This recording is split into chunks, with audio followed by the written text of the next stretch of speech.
Soy Carla Heredia, gran maestra de ajedrez y miembro del equipo olímpico de Ecuador. Entre mis principales logros está el haber sido la primera ecuatoriana en clasificar a un mundial y más de 10 veces campeona nacional.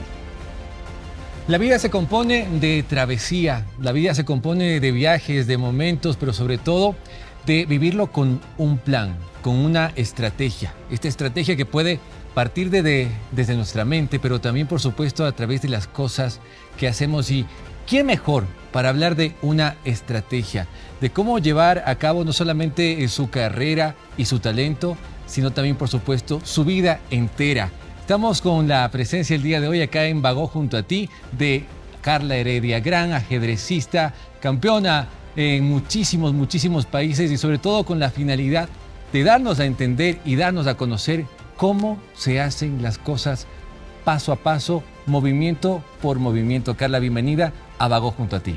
Muchísimas gracias por la entrevista y es un gusto compartir contigo.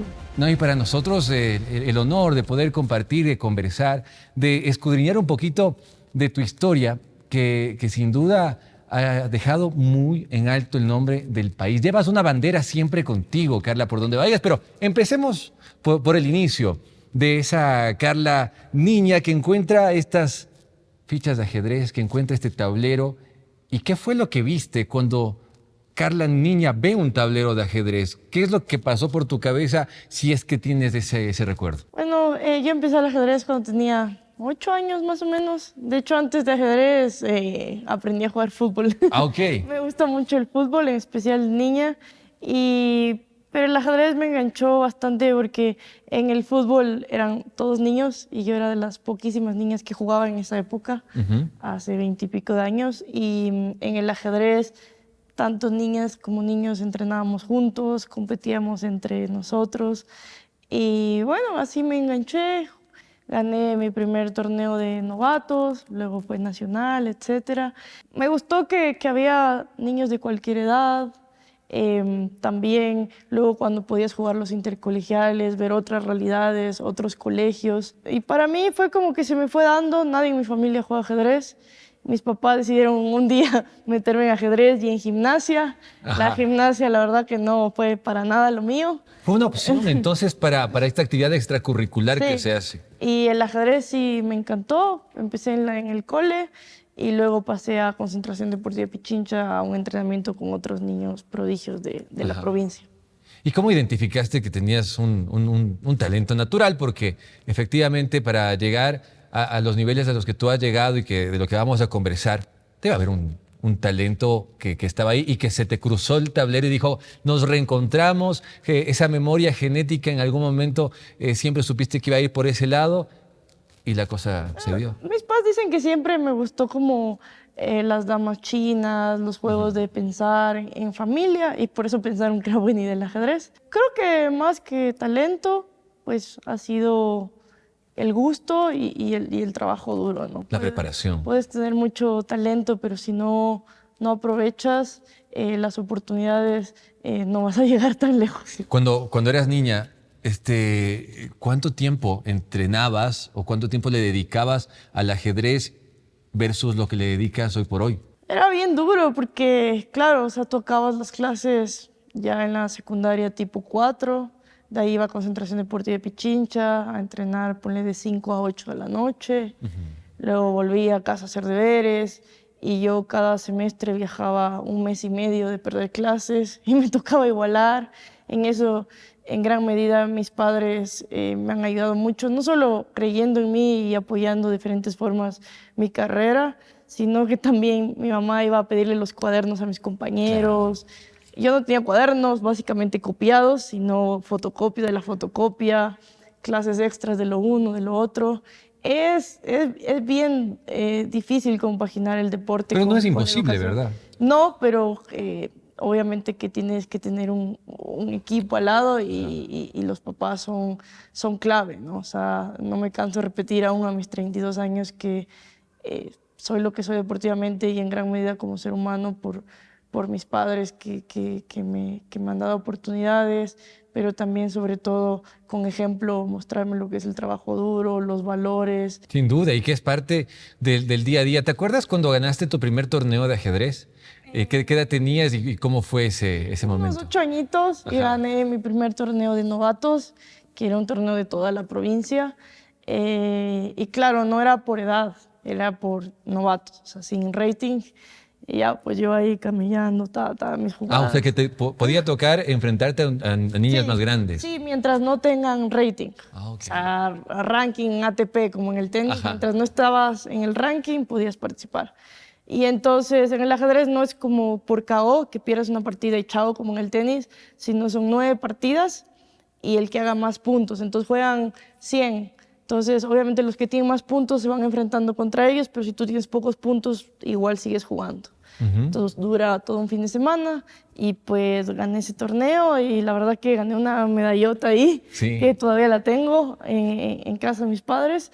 Y bueno, ahí fue como que plantearme nuevas cosas como ganar el campeonato nacional y bueno, lo que siguió después suramericanos, panamericanos. ¿En qué momento te diste cuenta que quizás no estaba tan difícil el jugar y ganar en ajedrez? Para ti, ¿en qué momento se te reveló de que para mí no es tan complicado? Bueno, difícil siempre es, pero sí, por ejemplo, cuando tenía 13 años ganaba 3 categorías, a 13, Exacto. 15 y 17. El ganar varias categorías también te hace como quedarte quieto en un lugar y me hacía falta competencia para seguir creciendo, Ujú. ¿no? Que eso luego sucedió ya cuando vas y te das con la realidad, panamericanos, campeonatos mundiales, ¿no? Exacto.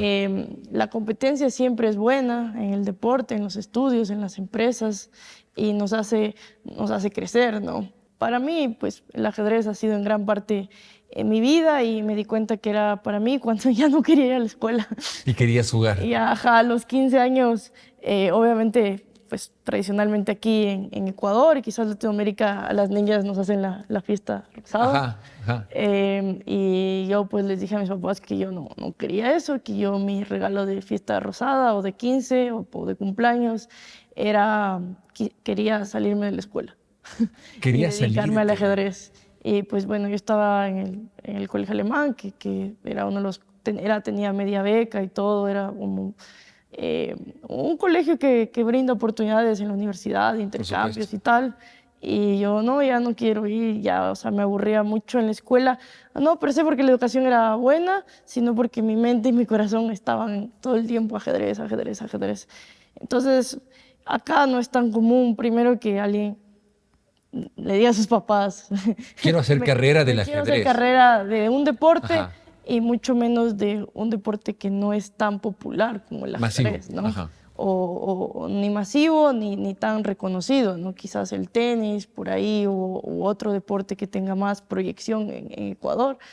Y mis papás, obviamente yo tenía 15 y mis papás pues siempre me han escuchado, entonces para ellos fue nuevo, porque si yo me salía no es que iba a tener un apoyo estatal al Por 100 o supuesto. como en países, no sé, como Asia, que ahora es potencia en ajedrez, la China, que reubican a tu familia, te ponen entrenador, te ponen todo para que tú sigas el camino. Acá era, me voy a quedar en mi casa estudiando ajedrez y en las tardes voy a ir a concentración. Mis Ujú. papás tienen su trabajo normal. Entonces mis papás le preguntaron a psicólogos, al cura del ¿Qué barrio, a hacemos? los amigos. Y yo me imagino que como padre no debió haber sido sencillo, ¿no? Porque, Claro. o sea, que Pero creyeron, sí, porque sabían, vieron y eso es eso. algo que rescató mucho a mis padres y después ya fui muy feliz de poder dedicarme. Obviamente siempre hay en el deporte y en la vida las cumbres, pero también los valles, ¿no? Que uno cae y no le va tan bien. Ujú. Pero para mí fue el mejor regalo el poderme dedicar al ajedrez y el ser bendecida de representar a Ecuador por el mundo. Sin duda. Y vamos a hablar de las victorias, pero para valorar las victorias hay que recordar también a veces las derrotas, ¿no es cierto? ¿Cuándo se vino, en cambio, en todo este proceso de crecimiento, la primera derrota, pero aquella que sí te dolió, esa que dijiste, no debí haber perdido? Creo que los torneos que más son importantes son como la Olimpiada, los campeonatos nacionales, los campeonatos continentales, que hay mucho más en juego. En ajedrez hay torneos femeninos y torneos open que juegan hombres y mujeres. Entonces en el año yo juego 10 torneos, de los cuales 7 son open y 3 son femeninos, como la Olimpiada, el Continental, Nacional. Entonces esos son como los clave para los que me preparo. Así como una derrota así esa, no me recuerdo tanto, sino como momentos. Por ejemplo, en el 2011 más o menos, en ajedrez hay títulos, como en karate, que son vitalicios, Claro. y Ecuador para ese entonces solo tenía una gran maestra y un gran maestro, que es el máximo título de ajedrez. Y por lo menos para Sudamérica y tal, por la falta de apoyo, la falta de reconocimiento, siempre ha sido difícil conseguir esos títulos. Por ejemplo, hasta el día de hoy Brasil no tiene grandes maestras, pero tiene varios grandes maestros, entonces tú ves una falta de equidad también. Entonces yo me había propuesto ser gran maestra y estaba estudiando. Acuérdate que ya no estaba en el cole, luego tenía apoyo de Concentración Deportiva de Pichincha y no se daban las cosas. Creo que a diferencia de quizás la U, que tú vas, cumples más o menos con las tareas, los trabajos, te puedes graduar, pero en el deporte tú puedes cumplir X horas, X entrenamientos y no es garantía que vas a ganar. Tiene que ver muchas otras variables, hay muchas cosas. Y eso también es lo lindo del deporte, porque después vas y ves que Arabia Saudita le gana a Argentina, luego Argentina se repone y es campeón del mundo. Esas alegrías también son únicas y también es una emoción lo que se vive a través del deporte. Entonces yo no ganaba, no llegaba a este objetivo y tal, y ya empezaba a ser frustrante, porque si tú le estás metiendo el 110%, estás pasando navidades muchas veces. Yo he pasado en hostels en 20 camas por jugar torneos de ajedrez y abaratar costos.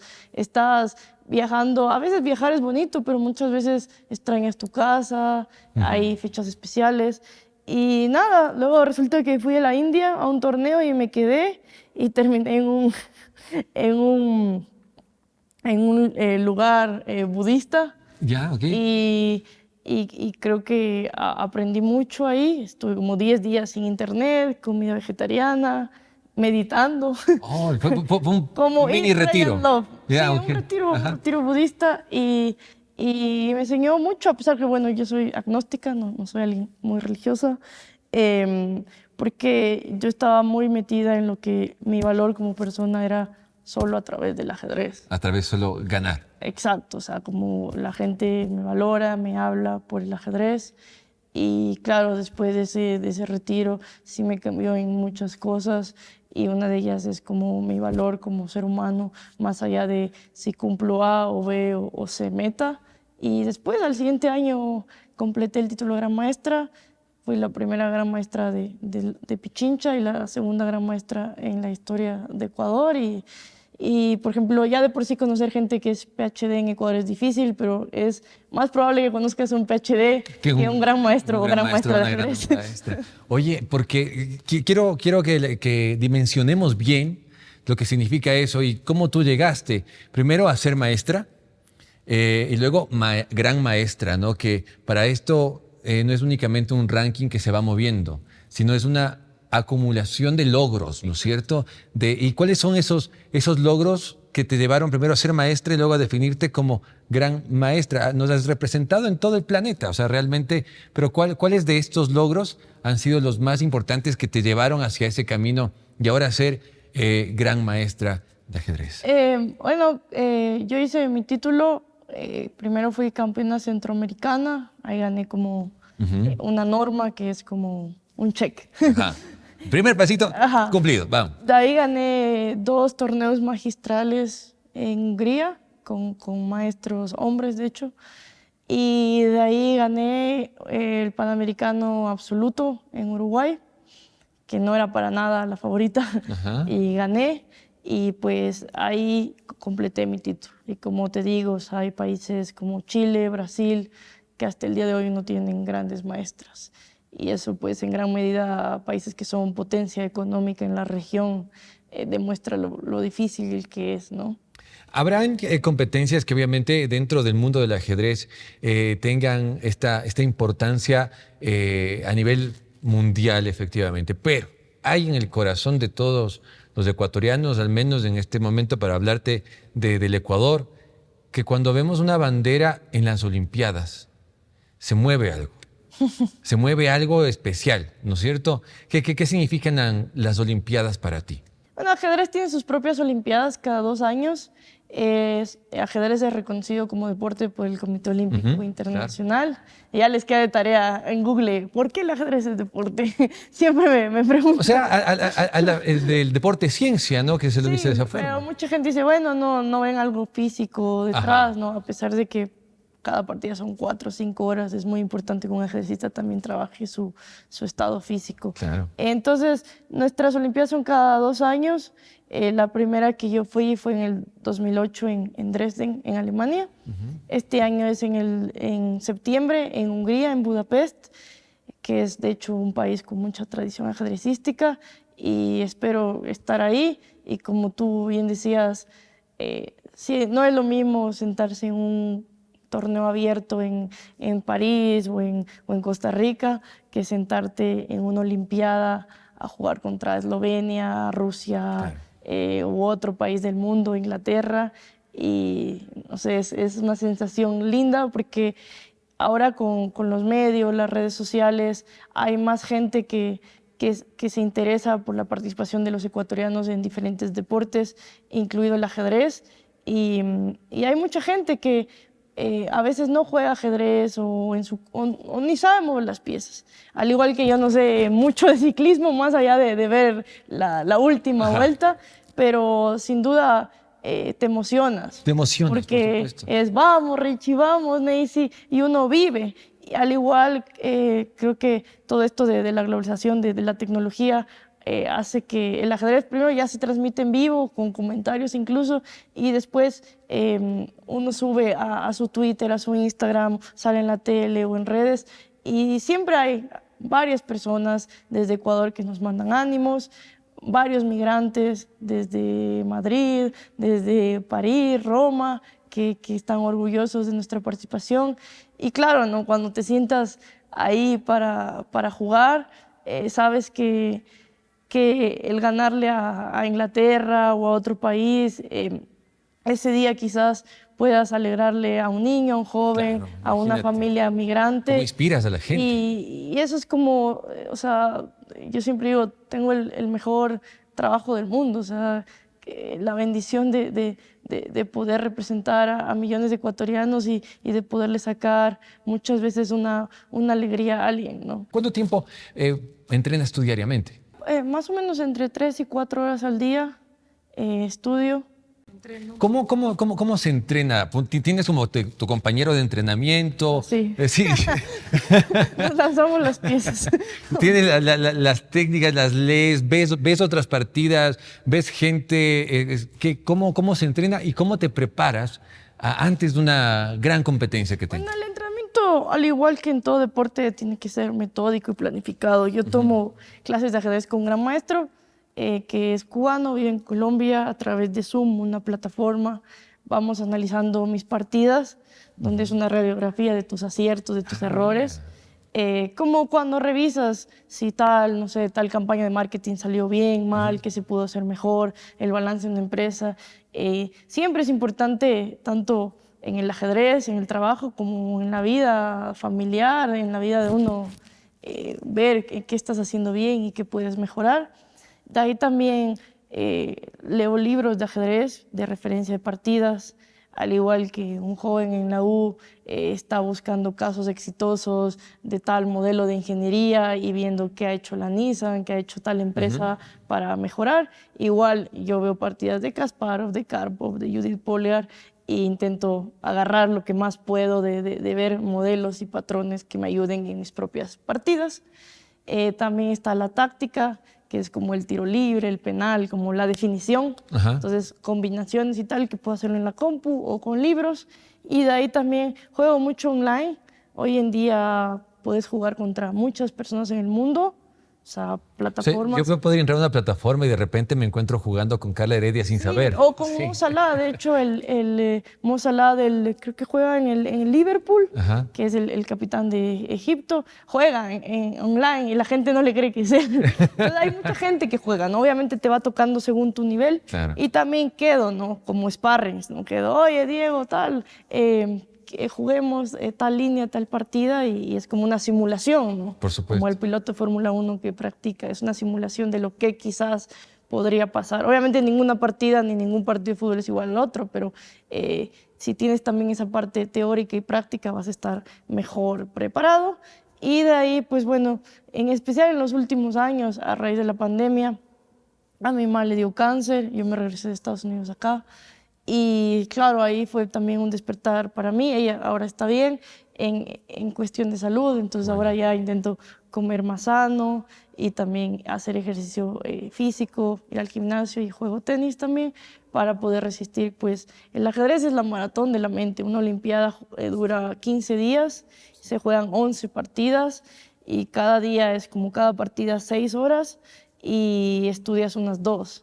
Entonces, comer, dormir, ajedrez todo el día. Por eso es un deporte, porque implica todos los ámbitos de tu vida. En el tema este de la salud, por ejemplo, y puntualmente, cómo tú te cuidas a nivel de alimentación, por ejemplo, a nivel de ejercicio, para tener esa agilidad mental que te permite adelantarte al movimiento, que te permite dibujar una estrategia. Para eso, evidentemente, debe haber algo que hagas para que te mantenga también una claridad mental en el día a día y te haga tomar buenas decisiones desde el ajedrez hasta tu vida. Bueno, otra de las cosas que me gusta a mí es leer. Me gustan mucho los libros. Claro. Y justo estoy leyendo este libro de hábitos atómicos, que es bastante famosito. Y habla, en los primeros capítulos del libro habla de un equipo de ciclismo de Inglaterra que no... Hoy estamos con los ingleses, ¿no? Sí, sí. Bastante. Ha parecido Mo Salah, ¿no? Bueno, que los manes no ganaban mucho. Sí.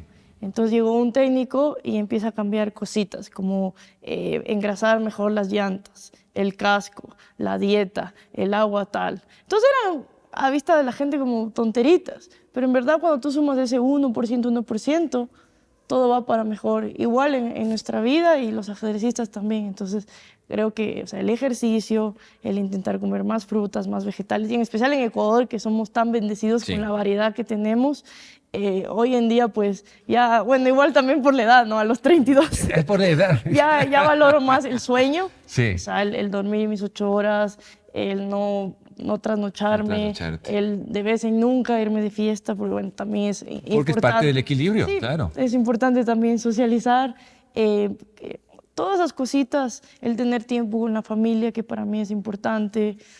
Creo que también es clave para llegar lejos en cualquier ámbito, el aprender a decir no. Eso con el tiempo he logrado un poco más. No sé, creo que los latinos somos bastante sociables y hay siempre plan, lo cual es lindo, como siempre tener esa red de amigos, de familia, pero obviamente si tú necesitas llegar lejos, vas a tener que dedicar incluidos fines de semana a tu emprendimiento, a tu deporte, a tu salud, etcétera, y muchas veces, no siempre, pero muchas veces vas a tener que decir no y priorizar los eventos sociales a los que vas y tal. Si quieres llegar a cumplir las cosas. Sí, y no voy a decir que es fácil, o sea, creo que es difícil, o sea, ya digo, en especial en Navidades, fiestas de Quito, pero pues si tú tienes una meta, decía Usain Bolt, que es el mejor corriendo del mundo, o sea, a veces la gente se desmotiva porque va 2, 3 meses al gimnasio o en el emprendimiento y él entrena 4 años para correr, qué sé yo, 8 segundos, Exacto. 100 metros. La constancia hace el hábito y eso al final, obviamente hay que ir evaluando y tal y cambiando cosas, pero eso al final da resultados. Entonces, mientras tú pongas tu corazón y tu mente en lo que haces y no solo en la lista de fin de año, sino en el día a día, pues tienes más chances de lograr las cosas. ¿Cómo mantienes la motivación? Porque a veces también esa es una de las cosas en las que los seres humanos nos cuesta mantenernos motivados, ¿no? Dicen, no, es que ya no voy al gimnasio porque me falta motivación. No, es que ya no quiero hacer esto. Es que no, de gana me despierto tan temprano. ¿Dónde encuentras la motivación tú? No es fácil porque no somos robots Ajá. y hay días y días. Pero creo que hacer hábito, ¿no? O sea, como yo ya sé que lunes y viernes voy al gimnasio, los jueves voy al tenis, entonces es como parte de mi agenda, no es como si tengo ganas o no. Exacto. Entonces ya tengo un horario también para trabajar, igual para entrenar. Entonces yo ya sé que de 10 a 2 entreno, luego almuerzo, luego vuelvo a entrenar, luego trabajo. Entonces cuando tú tienes un horario, tienes que ir cumpliendo. Obviamente es importante escuchar a la mente y el cuerpo y habrá momentos que sí hay que parar, pero en general es hacer hábito y la motivación también creo que yo pienso no solo en mí cuando entreno, pienso como, o sea, quizás para la gente le va a parecer, no sé si exagerado o no, pero a mí me sirve eso, pienso que desde el deporte nosotros somos como hormiguitas que podemos crear y construir un mejor país. Y no solo el deporte, cada uno desde la comunicación, como tú, Sí. la gente desde la función pública, desde la empresa privada. Si cada uno cambia su metro cuadrado, que es desde su casa, su barrio, su ciudad, ya tendríamos seguramente un mejor país, ¿no? Eres muy activa en Sí. Twitter. Te veo muy activa en redes sociales en general. Ahora más Instagram. También las redes sociales y tú como comunicador sabes más que puedes dar mensajes positivos en contextos que nos quiebran a todos Sí. y ya, ¿no? Y seguir adelante. Y ya si una persona por tu mensaje o por el mío o por tu ejemplo hoy fue a entrenar, hoy hizo su tarea, pues excelente. ¿Has dimensionado o cómo te sentiste cuando sí lo dimensionaste todo lo que lograste? Porque realmente es un montón de títulos en todo el mundo, ¿no? Y llegar a ser gran maestra, y llegar a ser de las mejores del planeta, es algo que quizás no nos fijamos, o cuando la gente tiene un espíritu humano y sencillo, no lo usa como vanidad, sino como servicio. Pero ¿cómo tú dimensionas todo lo que has logrado? Que evidentemente no ha sido poco. Bueno, creo que el ajedrez, aparte de esto de competir en el mundo, hemos hecho junto al club que tenemos, que se llama Ajedrez para la Vida, eventos, por ejemplo, simultáneas, que es jugar contra 20 personas a la vez. Lo hemos hecho en el 8:30, en Guayarte, en el Boulevard de las Naciones Unidas, en Quevedo, en Que Galápagos. tú juegas contra Sí. 20 personas. Ajá, es Ok. como que, no sé, Antonio Valencia Es una exhibición de tu te talento, pusiera a sí. pelotear con 20 más. Ok, ok. Y es chévere porque tú dices, no, el ajedrez no es tan popular, la gente va, la gente se queda a ver porque es wow, cómo una persona puede jugar contra 20. Pero más allá del atónito, de tal, es una manera de compartir a través del ajedrez, del deporte. Hemos hecho ponte con fundaciones talleres de ajedrez que se llamó Jaque a la Violencia en su momento. Y esas actividades de encontrarte con la ciudadanía en una manera horizontal, no como de la tele a la Exacto. casa, sino en torneos que también he organizado, simultáneas, talleres. Eso creo que me ha hecho como dimensionar como el pequeño o gran impacto que puede tener mi carrera de ajedrez, pero también mis palabras, porque creo que a diferencia de algunos otros deportistas, yo soy bastante verbal en algunos temas, por ejemplo, como de educación, de igualdad de género y tal, que obviamente no es obligación de nadie tocar esos temas, ¿no? Yo lo he hecho porque a mí me ha nacido, porque Y tienes una plataforma para hacerlo, ¿no? porque Y tienes un público que te me ha sigue. inquietado, ¿no? Ajá. Y sin saberlo todo, obviamente, he aprendido a leer más sobre el tema, a nutrirme de muchísimas, en especial mujeres que saben mucho más de estos temas de equidad y tal, y pues intentar apoyar, o sea, con mi plataforma, en marchas y tal, tener ese contacto. Pasar a la acción, ¿no? Sí. A la sociedad como tal. Sí, sí.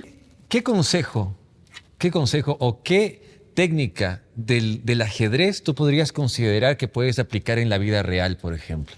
Todas las personas que aprenden ajedrez están aprendiendo a pensar antes de actuar.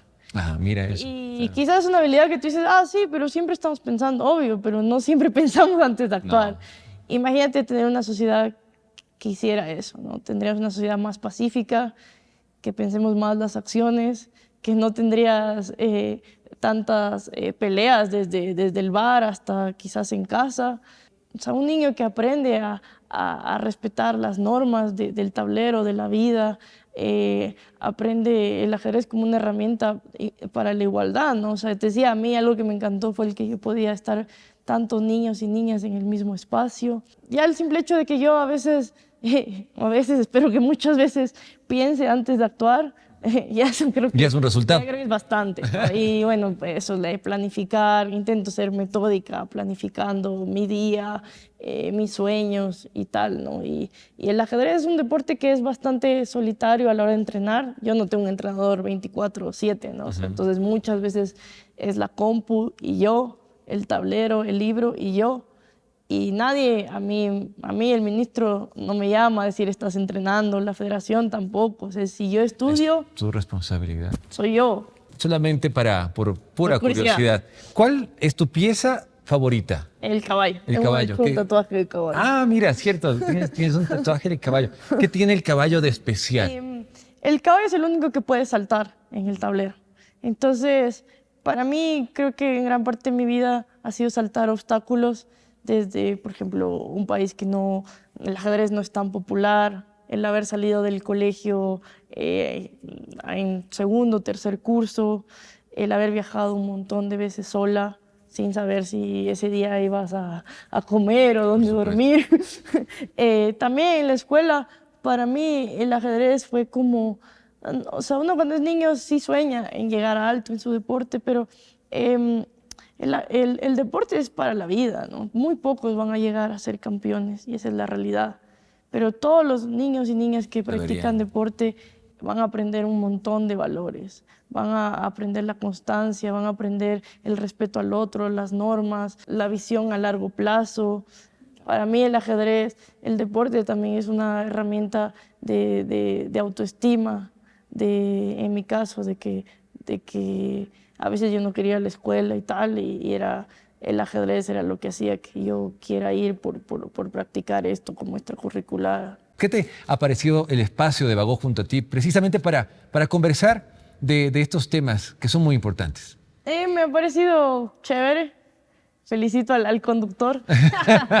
Sí, también. Y pues creo que algo lindo que tiene Ecuador es que acá se hacen buenas cosas y un programa que invite a la gente a divertirse, a escuchar, a reflexionar, a cuestionarse, hace no sé, que Ecuador esté más en boga el hablar de ciertos temas y creo que, ya digo, todos podemos hacer algo diferente desde nuestro metro cuadrado para mejorar, ¿no? A veces uno quiere cambiar el mundo y resulta que había que empezar cambiando las dinámicas en nuestra casa, con nuestra familia, con nuestro barrio, haciendo la minga del barrio.